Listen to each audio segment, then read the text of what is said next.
He said it in front of everyone. The whole room froze, except her. She kept her manicured hands clasped like she was praying for my downfall. "You're an unqualified idiot." It wasn't loud. That's what made it worse. Alyssa didn't need volume. She weaponized calm the way some people weaponize knives, silent, precise, and just deep enough to hit something vital. She said it with the same tone you'd use to ask for oat milk in your coffee. HR was on the Zoom call, was my entire project team. Nobody spoke. Nobody blinked. The only sound was someone awkwardly clearing their throat, followed by the muffled tap of someone turning off their camera. I didn't flinch. I smiled. I nodded. I wrote it down. That was day 34. Let me rewind. Day 1, she introduced herself by letting me know she doesn't believe in onboarding, said it builds dependence, told me if I couldn't figure things out by osmosis. B, corporate life wasn't for me. She wore stilettos in a cubicle office and quoted Joe Rogan unironically. I should have run. Day 7, she joked that I looked like someone who peaked in high school. Day 12, she told me my voice was grating and suggested I try being softer if I wanted to get promoted.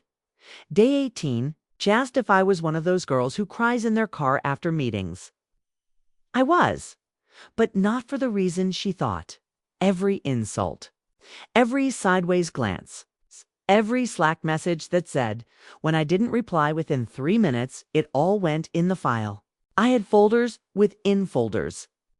Timeline spreadsheets, voice memos, security footage, timestamps. I knew her tells. When she lied, she touched her necklace. When she was about to unload on me, she smiled too wide. It was like watching a bomb grin. But the real shift happened on day 25. Sent me an Uber Eats. Code to cheer me up after a rough meeting where she blamed me for a budgeting error she made. I didn't think much of it until I opened the receipt. 1 Greek salad. 3 sides of pickles, no. Dressing, and under special instructions, she wrote, extra pickles. No remorse. Who the hell writes that on a salad? It was either a power move or a cry for help. I screenshotted it anyway. That same night, I found something else. Her old Instagram, buried under a maiden name and a cascade of filters that looked like Lisa Frank got bored in Photoshop. A photo from 2 years ago. She's on a boat with the CFO. His hand is on her leg. Her caption: sometimes the best promotions start in the middle of the ocean. #NoHR out here. And just like that, the stakes changed. I wasn't dealing with just a petty bully. I was dealing with someone who didn't think the rules applied to her. The way her face looked when she walked into HR and saw my file open on the desk. Well, let's just say we were finally playing my game now. Day 35 started like any other slow burn horror film. Fluorescence buzzing. Coffee machine spitting out burnt regret. Alyssa already in the office sitting at my desk. Not hers. Mine. Don't worry, she said, not looking up from her phone. I just needed better lighting for my Zoom. Yours faces east. Wasn't the reason? I knew it. She wanted to mark territory. Alpha dog the room.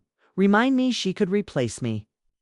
Physically, professionally, and psychologically any damn time she pleased. But I didn't react. I just walked to her desk and sat down. It smelled like vanilla vape and wasted potential. The rest of the day, she ignored me. On purpose. Passive-aggressive silence is Alyssa's way of laying landmines. The moment you think it's safe, boom, accuses you of withholding information or deliberately sabotaging the team by not looping her in.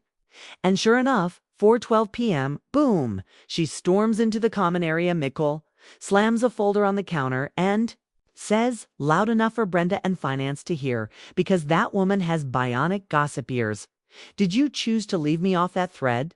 Or are you just incapable of basic logic?" Everyone stops pretending to work. My hands don't shake. I've been waiting for this exact cue. This is where her downfall accelerates, because I've already emailed that thread to myself. CCing HR timestamped. She was never on the original email. She deleted it herself from the shared drive 2 days. I go, I have screen recordings, but I don't argue. I just tilt my head and say, "That's odd." "I can resent it if you'd like." She stares. Stare people give when they feel control slipping, but can't quite figure out what they're holding wrong. Eh? 36. She goes for blood. She pulls me into a meeting room with frosted glass and whispers, like the CIA's watching. "I don't think you're emotionally stable for this environment. I've noticed crying, mood swings, disengagement. You might want to talk to someone. That's what we call laying the groundwork." She wants me to crack, to get defensive, say something. She can twist into hostile behavior for HR, but she's 3 moves behind because I've already talked to someone. I've talked to the junior dev she called cute but useless in front of his peers. The admin assistant she made cry because she breathed too loud the IT guy she called autistic when he fixed her laptop. And didn't smile enough. And the intern? Oh God, the intern who quit without even picking up his final paycheck. All of them sent me statements, dates, screenshots. They're not just witnesses. They're part of the foundation I've been building under her. Stilettos. But the most satisfying brick came on day 37. Alyssa had a standing Thursday touch base with the VP. Normally, she'd use it to snitch on anyone who looked at her the wrong way. But this time, she didn't show up, because someone can't imagine who. Emailed the VP anonymously a lovely audio compilation titled Alyssa's Coaching Moments. Fall. One contained 5 separate clips of her calling me an idiot, suggesting that CFO likes MDOM, and that HR only cares when someone sues. The VP didn't respond to the email. But he did call HR, and HR requested a meeting with me. Alyssa didn't know that yet, but she would. Very, very soon. Day 38. She came in late, first time in weeks. No makeup, just oversized sunglasses and that twitchy jaw clench she does when she's scrambling to read the room before the room reads her. She walked right past me without a word. That's how I knew. Something had cracked, somewhere between the audio files and the email receipts. The illusion of her invincibility had taken a hit, but she wasn't unraveling yet. No, Alyssa's the type to go full Psycho Barbie before surrendering. And right on cue, at 11:17 a.m., she requested a quick sync on the calendar. No title. No agenda. Just 2 words, quick sync. I walked into conference room B. She was already there standing, arms crossed, like she was about to interrogate a terrorist suspect. Not the marketing analyst she'd been slowly trying to erase from the org. "Chart, you're sabotaging me," she said flatly. "No. Hello. I'm sorry. Don't play dumb. Think I don't notice your little quiet rebellion? Your Slack history is clean. Your desk is pristine. If you've been CCing HR on everything, you're trying to set me up." I blinked. "You think I'm weaponizing professionalism?" She slammed her hand on the table. "Don't gaslight me. Projection's a hell of a drug." She stepped closer, lowering her voice like she thought the walls weren't listening. "I don't care what you think you're doing. This company knows who brings value. Built this team, no one's questioning that." I said, voice even calm. Like I hadn't already submitted my final HR document, a fully indexed, time-stamped 42-page PDF titled Behavioral Patterns of Manager Amonro. "Oh, honey," she sneered. "You're cute when you pretend to matter." Then she left, just like that, walked out like she'd scored a touchdown. But here's the part she didn't know. While she was busy trying to crack me in private, Shar had quietly moved my file, not to the usual employee conduct folder. No, they printed it, put it in a manila envelope, and left it on their desk, right in the line of sight of anyone walking into the HR office. I didn't ask for that. They wanted her to see it. And she did, on day 39. Alyssa strutted into HR like she owned the building. I watched from the other side of the glass wall, pretending to refill my mug. She walked in mid-rant, gesturing, hair swishing. "Okay, And then she stopped. Cold eyes dropped. Cold eyes dropped. Jaw twitched. Right there on the desk, my file. Open, thick, color-coded tabs, photos, transcripts, her Slack handle in bold font. Her name in quotes. She reached for it like it was a bomb she thought she could defuse. Then she read the tab sticking out, pattern 3. Verbal hostility in group settings. Her face went pale. The VP stepped into the room, closed the door behind him. And I sipped my coffee like it was champagne. Day 40, the office felt off too. Quiet, like someone had vacuumed the tension out of the carpet and pumped in fake calm. Alyssa didn't show up. No 7:00 a.m. calendar changes. No. Can we hop on a quick call? Pings at 11:58 p.m. Just silence. Which from her was louder than anything. People noticed. Brenda from finance whispered in the break room. Did she quit? Devin from legal just muttered, something's coming. I can feel it. And me. I kept working, smiling, forwarding those final polished project notes to HR, tying up every loose end like I knew they'd be reviewed by legal, because they would. Because Alyssa was still fighting. She sent one final email that night. BCC single quotes D, everyone I ever worked with on the team. It's a subject line. Let's be honest about performance. 4 paragraphs of corporate poison. Didn't mention my name directly. She was smarter than that, but she alluded. Did she allude? Some people lack initiative. Some analysts can't keep up with leadership demands. Not everyone is cut out for high-performance environments. It was a slow bleed of venom disguised as a reflection. But here's the thing. She forgot who she was playing with. At 9:14 p.m., 34 minutes after her email went out, a reply-all chain began. The first was small, just a former intern. I once watched you call someone a PMS baby for missing a deadline after a miscarriage. Maybe reflect on that. Then came Daniel from IT. Alyssa, didn't you get drunk at last year's holiday party and tell Sarah she had childbearing hips built for mediocrity? No performance issues here, just memory loss. Then they piled in. By midnight, 15 separate responses had stacked, each one dragging a skeleton out of her walk-in closet. HR director herself stepped in at 12:27 a.m. to say, "Thank you everyone for your transparency. We take workplace culture seriously and are reviewing all reports. In the meantime, please refrain from public discourse." My office is open tomorrow for in-person discussions. Translation, they were preparing the acts. Day 41. I was called into HR again, but this time it wasn't just a meeting. It was a review board. BP HR lead, a compliance officer I'd never met before, but who had a folder with Alyssa's name printed in caps on the front. I didn't even need to bring my evidence. They already had it. HR lead looked up at me and said, "We want you to walk us through what happened on day 12. So I did. Then day 18, then day 25. They took notes. They asked follow-ups. They cross-checked timestamps. When I mentioned the Uber Eats receipt, the compliance officer laughed. Like real, actual laughter. And then she said that aligns with her previous behavior. Previous. That was the word that stopped me. Wait, has she done this before? They didn't. Answered directly. But the VP folded his hands and said, "Let's just say you're not her first idiot. You're just the first one who built a case like a damn lawyer." I walked out of that room not just validated, I walked out dangerous, because I knew she didn't know what I knew.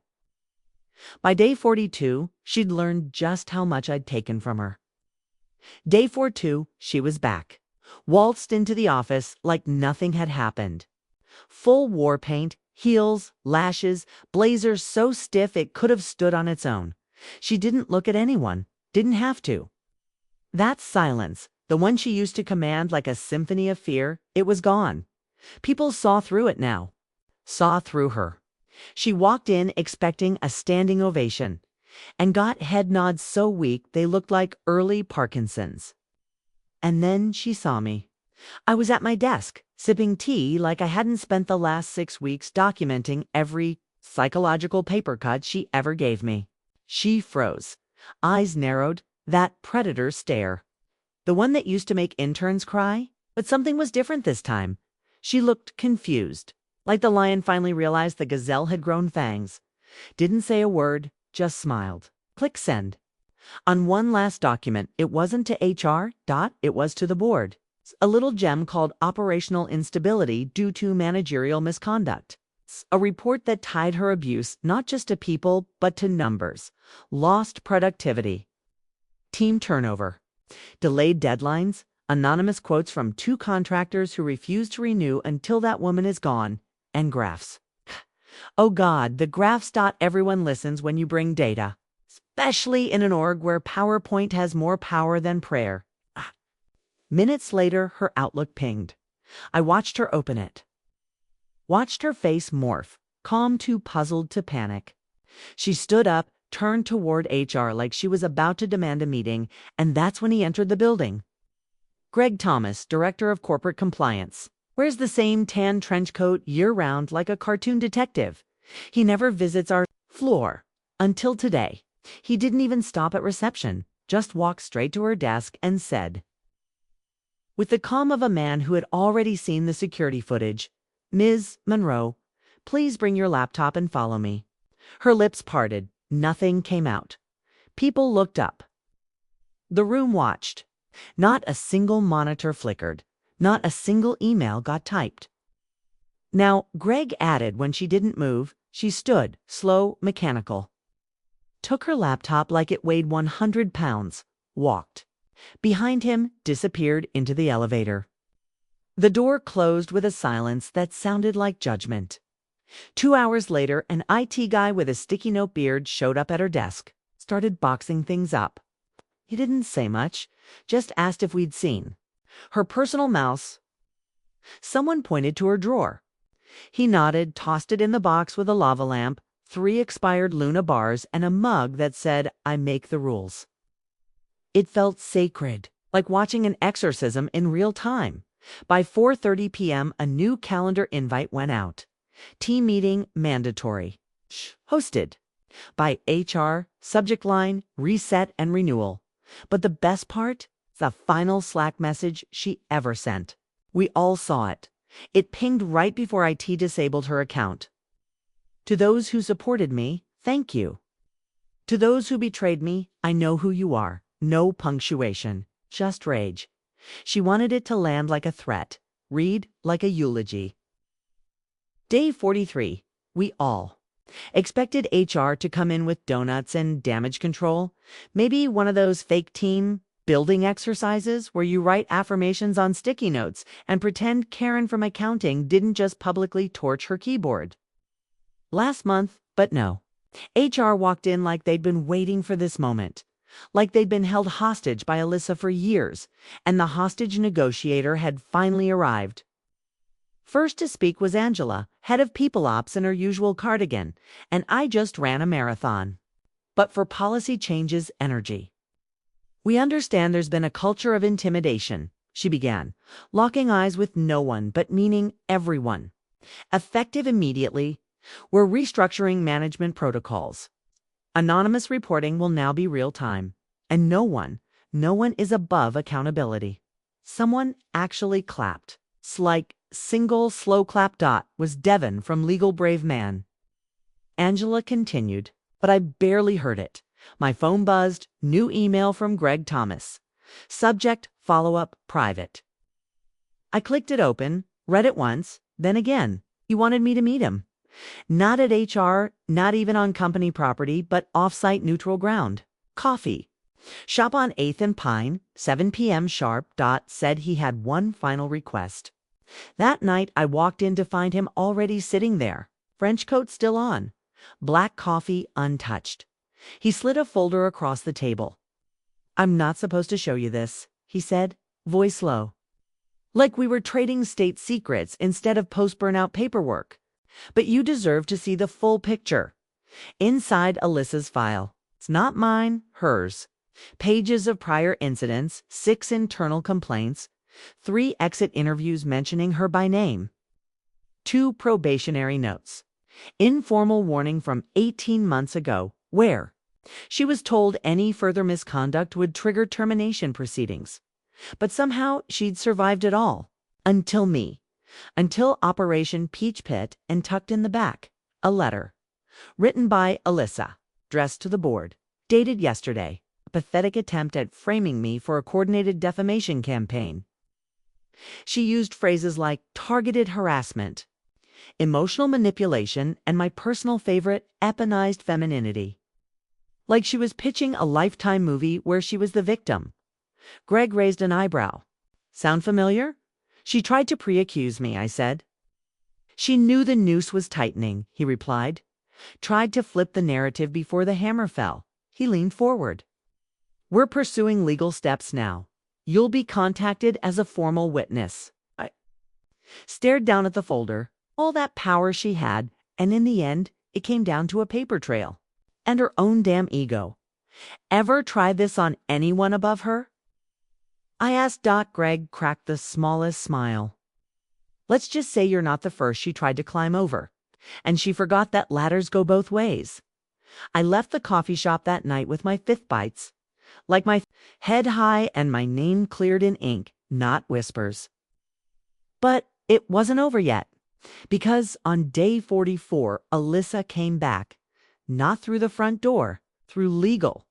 Day 44. The sun hadn't even cleared the skyline when legal dropped the bomb. Box pinged at 6:12 a.m. Subject line, notice of retaliatory allegations.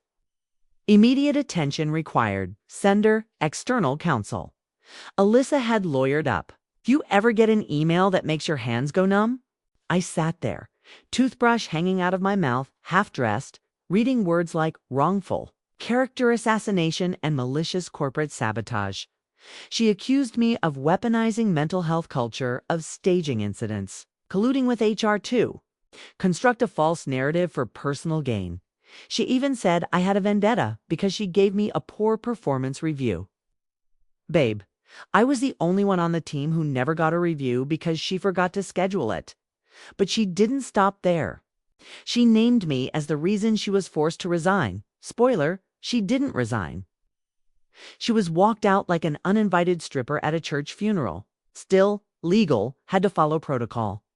Eternal investigation. Freeze on all external comes.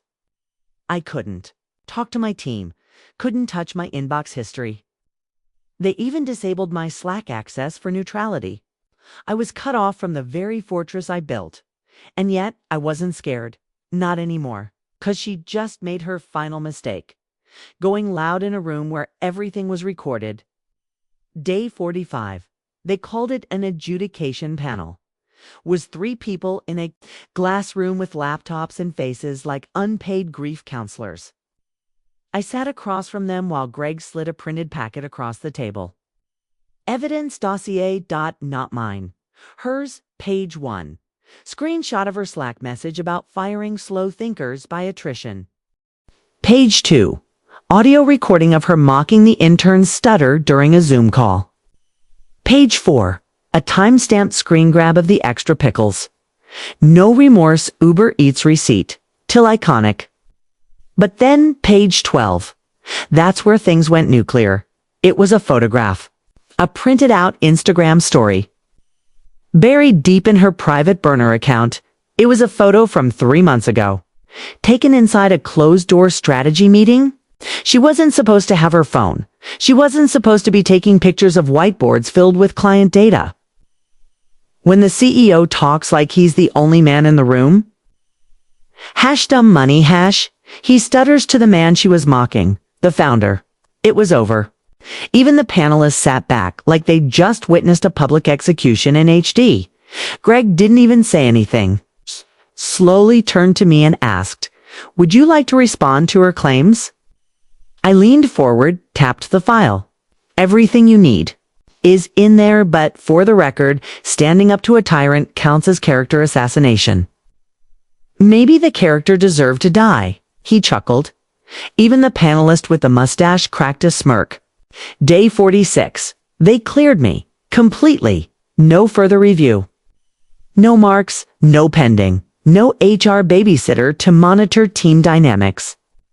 Just clean, cold vindication. But Alyssa, she didn't go down quiet. She filed one last complaint to the press. Some second-rate workplace gossip blog with a title like Corporate Hellscapes and Chardonnay. They published it verbatim. Her unhinged manifesto about toxic empathy, culture, and ungrateful subordinates with TikTok mentalities. It backfired beautifully, because the comments section turned against her like a pack of caffeinated wolves. Former coworkers chimed in. So did ex-managers. Even said she stole toner cartridges and resold them on Facebook Marketplace. And then, final blow. The company's LinkedIn page posted a quote that same afternoon. The best leaders don't threaten. They listen. Underneath a photo of me mid-laugh during last quarter's all-hands. No name, no tag, just me, . And everyone knew. Day 47. I walked into the office with a coffee in one hand and a quiet storm in my chest. Her desk gone. Like it had never been there. Not boxed up. Not reassigned. Just removed. As if the floor had decided to cleanse itself of the rot. But the real closure didn't come from the silence. It came at 3:11 p.m. My phone buzzed. A known number. I almost didn't answer. Almost. But some part of me, the part that had smiled through meetings while being skinned alive with corporate microaggressions, needed to hear it. Alyssa Monroe has listed you as a professional reference. Add a woman's voice, clipped and suspicious. I blinked. Excuse me, she applied for a position with our firm. You were listed as her direct report. Oh, Alyssa. She was still trying to climb. Still pretending the fall never happened. Like she could rewrite her legacy with a fresh coat of lipstick and a different HR contact. The silence on the line stretched. The woman was waiting, so I gave her what she wanted.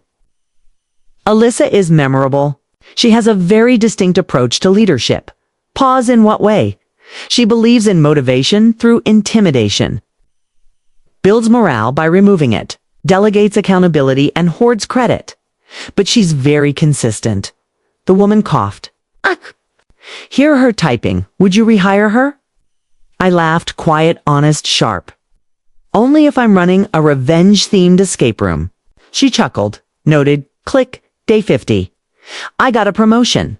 Director of Analytics. They didn't announce it with champagne or speeches, just a quiet update to the org chart. My new title in black font where hers used to be.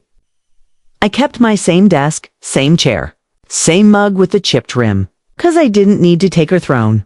I survived it. And when people pass my desk now, they nod with something different in their eyes. Not pity, not awkward solidarity. Respect, Alyssa. Last I heard. She was selling leadership webinars on LinkedIn. $10 a seat, 0 attendees. But me, I go home on time. I sleep like a stone. And sometimes, when I'm sipping tea at midnight, I whisper, those 3 little words that start it all. You're an idiot, Lyssa. I'm the idiot who took notes.